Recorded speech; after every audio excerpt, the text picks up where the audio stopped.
Oke guys, aku udah lama banget nggak buat video YouTube seperti ini karena kalian tahu sendiri bahwasanya kita setiap harinya itu kasih live trading teman-teman. Jadi setiap jam 3 dan jam 7 malam itu kita ada yang namanya live trade, dan live trade itu kita ajarin, bener-bener ajarin gimana sih cara entry yang bener, terus gimana opportunity marketnya dan lain sebagainya. Jadi kalian dapat insight selain kalian nonton video gua. Nah terakhir kalau misalkan cek, kalau nggak salah itu hampir sebulan gua nggak upload video YouTube. Dan di video kali ini adalah video yang sangat spesial karena kenapa? Gua bakal ajarin secara detail gimana sih cara gua entry di market. FYI, kemarin aku habis profit $10.000 atau sekitar 160 juta di Bitcoin. Nah, gimana strateginya? Tonton video ini sampai habis. Oke, kita langsung masuk di chart, teman-teman. Di sini aku ada di chart Bitcoin. Price sekarang itu adalah di angka 82.000. Nah, ini adalah harga yang dimana aku melakukan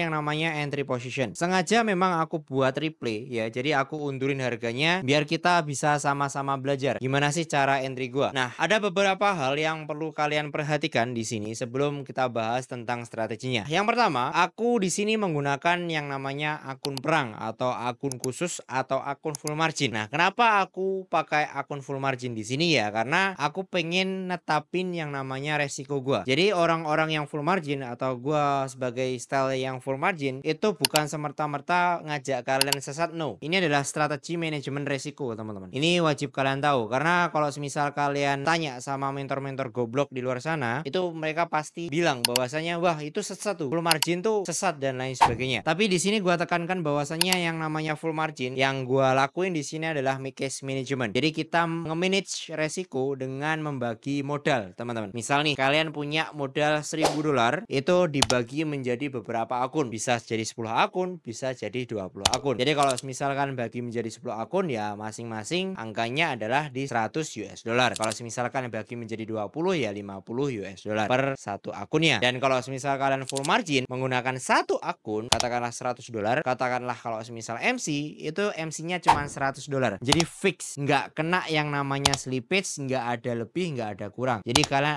ada yang namanya fix risk di sini. Jadi strategi pertama manajemennya gua seperti itu. Nah, yang kedua, cara gua entry itu gua layering. Jadi gua bagi menjadi beberapa harga. Nah, kenapa kok nggak satu lot aja, Bang? Atau mungkin satu layer aja, misal 3 lot langsung. Menurut gua kalau misal buat seperti itu, gua nggak bisa memaksimalin zona yang ada. Contoh kalau misal kalian entry di angka gold ya, di angka 3030 sampai 3020, misal zona kalian di angka 100 pip itu kalian nggak bisa ya memanfaatkan daripada zona, karena kita nggak tahu ya rejection market itu seberapa besar. Walaupun kita bisa lihat kira-kira biasanya harga itu dia mengambil 50% daripada zona, tapi kita terkadang nggak tahu posisinya seperti apa. Jadi kalau misal gua mending maksimalin daripada zona tersebut. Jadi zona itu aku penuhin dengan position entry gua. Jadi kalau misal katakanlah harga pertama itu menyentuh area entry aku, itu aku langsung layering secara bertahap. Jadi kalau misal baru ada confirmation, baru nanti aku langsung hajar cara maksimal. Jadi caranya seperti itu. Oke, kita langsung masuk di chartingnya. Nah, kalau misal kalian lihat di time frame H1,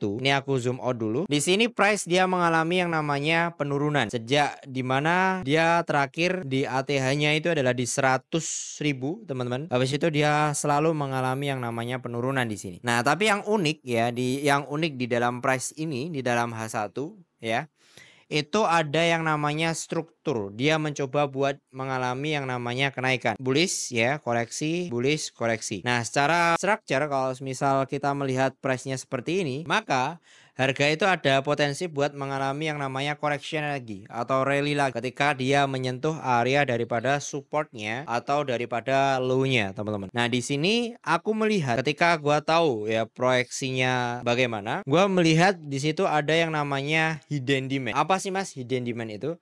Jadi hidden demand itu adalah di mana ada yang namanya zona demand tetapi dia nggak begitu terlihat di time frame yang begitu besar. Nah, kalian bisa lihat yang gua tandain ini. Kalian bisa lihat yang gua tandain ini. Nah, ini kalau semisal kalian cek di time frame H4 itu kalian nggak lihat kalau semisal bahwasanya di situ ada yang namanya demand zone, teman-teman. Kalian cuman lihat hanya sekedar candle biasa aja. Tapi kalau semisal kalian turunin di time frame H1, M30 itu kelihatan ada yang namanya demand zone yang dimana dia membentuk yang namanya base atau dia consolidation di area itu. Jadi kita akan buat bahwasanya planning kita akan buying position di area tersebut. Loh Mas, kenapa kok di area itu?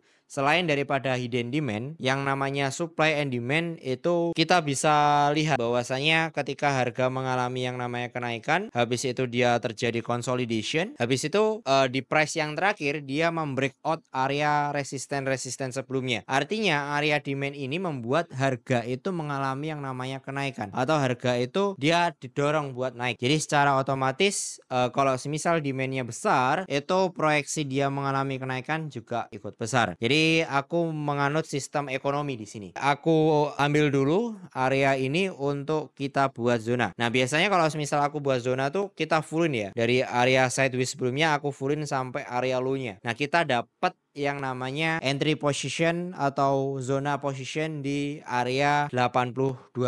Nah, setelah daripada kita tahu bahwasanya zona ini udah kita marking, kita kembali di time frame yang lebih kecil. Di sini belum ada kelihatan bahwasanya harga indikasinya bakal rally karena belum ada informasi apapun. Nah, kalau misal kalian udah ketemu hal yang seperti ini, langkah selanjutnya adalah kalian tinggal nunggu candle selanjutnya yang terjadi itu apa. Biasanya kalau misal dia ada yang namanya information bahwasanya dia akan reversal, dia ada yang namanya candle information reversal. Contohnya apa Mas? Ya seperti Morningstar, engulfing dan lain sebagainya. Kan bisa lihat, cek di Google lah contoh-contoh candle reversal itu seperti apa. Nah, kalau misal kalian lihat ya di sini, gua itu entry sekitar 8 lot dan gua bagi menjadi 0,11. Jadi gua entry sekitar 70 sampai 80 layer, teman-teman. Jadi totalnya adalah 8,50 lot kalau semisal di total. Jadi gua entry-nya itu seperti ini. Kalau semisal kalian cek, nah kalian bisa cek di sini nanti. Nah, itu gua markingnya secara pelan-pelan. Jadi layering-nya pelan-pelan. Tujuannya apa sih? Seperti yang aku bilang tadi, itu sebagai buat manfaatin zona doang, teman-teman. Nah, di sini kalau semisal kalian cek ya, di time frame M5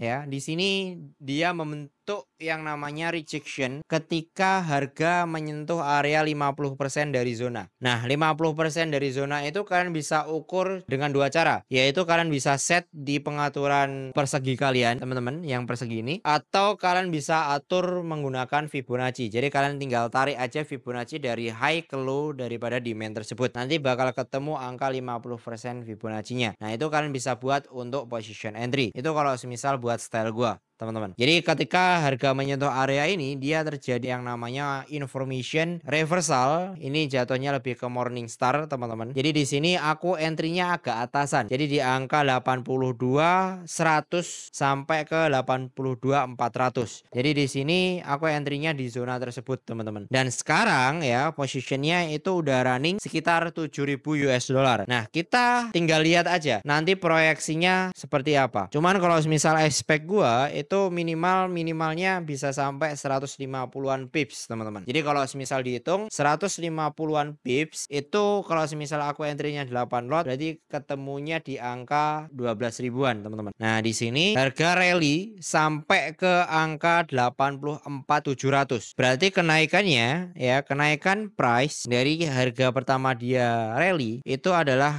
di angka hampir 260 di luar prediction ya. Yang dimana aku tadi set TP itu di angka 150 pips, tapi harga itu mengalami kenaikan sampai 260-an pips, teman-teman. Nah, cari caranya seperti itu. Dan dengan strategi ini, gua berhasil flip ya dari 3.000 US dollar menjadi 13.000 US dollar. Jadi profitnya adalah 10.000 US dollar. Nah, kalian bisa lihat ya, daripada recapan ini aku udah beberapa withdraw, teman-teman. Jadi modal awalku itu aku withdraw dan aku sisain cuma 200 US dollar dan sekarang itu running 8.000 USD. Kalian bisa lihat di sini sekitar 8.000 USD. Nah, jadi caranya seperti itu. Kesimpulannya apa sih? Jadi kesimpulannya adalah yang pertama, gua selalu tekankan atas yang namanya resiko. Kalau misalkan full margin, kalian wajib sediakan akun yang siap untuk hilang atau dana yang siap untuk hilang. Nah, dana yang siap untuk hilang ini kalian bisa alokasikan sebesar seberapa nominal SL kalian. Misal nih, kalian modal 10.000 USD dan biasanya itu sekali SL 300 USD. Ya udah, kalian tinggal masukin 300 USD buat kalian full margin di sana. Toh juga sama aja resikonya. Ya, sama-sama 300 US dollar. Nah, jadi cara gua seperti itu. Dan ini dah